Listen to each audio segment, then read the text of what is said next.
Hi friends, thank you for tuning in. I'm going to be doing a tutorial today on how to make these cute flower 3D element motifs, and you can use these to add onto scarves, coats, jackets. They can become ornaments, you can put them on pillows, you can do anything with them. For the tutorial I'm using some red yarn and I'm using a 2.5mm hook, and the size of this flower, as you can see, is quite small. If you want to make a bigger flower, you will leave a bigger space in the middle. So as you're gonna come to know, I chained 3 and worked around it to make this flower. If you want a bigger flower, you will chain 6 or even more if you want a bigger flower. I hold my yarn like this and put my crochet hook through like this. I will just twist and I will go ahead and chain 3. 1, 2, 3.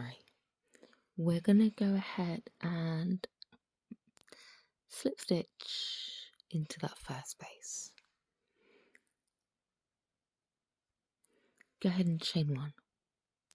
What we're gonna do now is, in that small space in the center, we're gonna start to single crochet until we don't have any more space left. So go ahead and just single crochet. So just go ahead and continue to single crochet.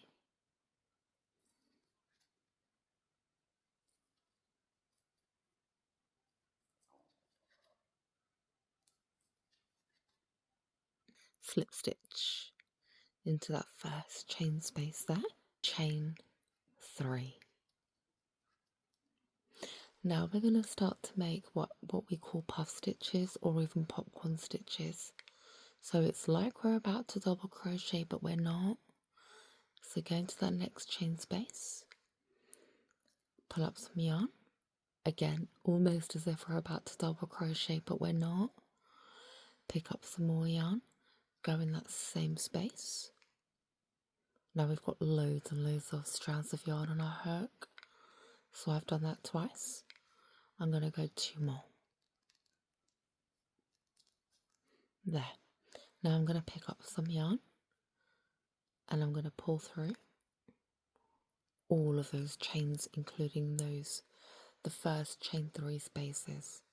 Now we're going to chain 1 to secure, but now we're going to chain 3 because that's what we done when we started. Now in the next chain space, go ahead and work a slip stitch. That's our first petal. Chain 3, 1, 2, 3, and we're going to repeat this all the way around. And you may have noticed that I didn't dictate how many single crochets we should have in the middle. I think this is all very much dependent on the yarn that we're using, the size of the crochet hook that we're using.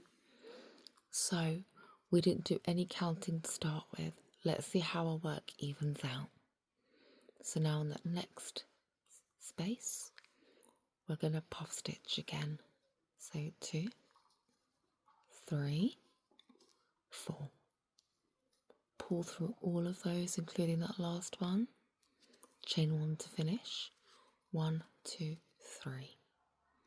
In that next space there, I'm going to go ahead and slip stitch. Chain 3. Go in that next space there.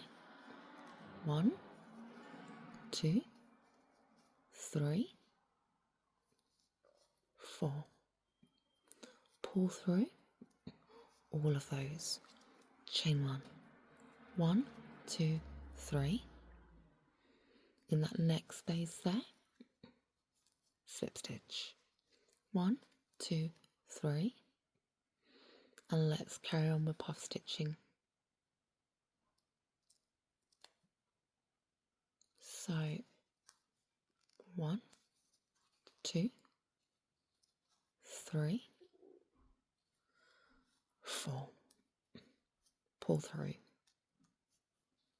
Chain 1, chain 3. 1, 2, 3. Slip stitch. Chain 3. In that next space. 1, 2, 3, 4. Pull through. Chain 1. 1, 2, 3. Next slip stitch. Chain 1. And now, to finish off our work, we're going to go ahead and slip stitch into this space. But before I do that, I just want to show you, we've actually got one chain space left over here. And I'm going to show you how our work really balances out. So slip stitch, tighten the work, and look at how even that piece of work looks. And we didn't do any center counting, so I encourage you to play around with motifs, shapes, patterns. If you don't end up following them to an absolute T, your work will always even out. I hope that you enjoyed this video and it was helpful for you. Please subscribe. It does not cost you anything, but it means the absolute world to me. Thank you so much for watching. Have a blessed day. Bye.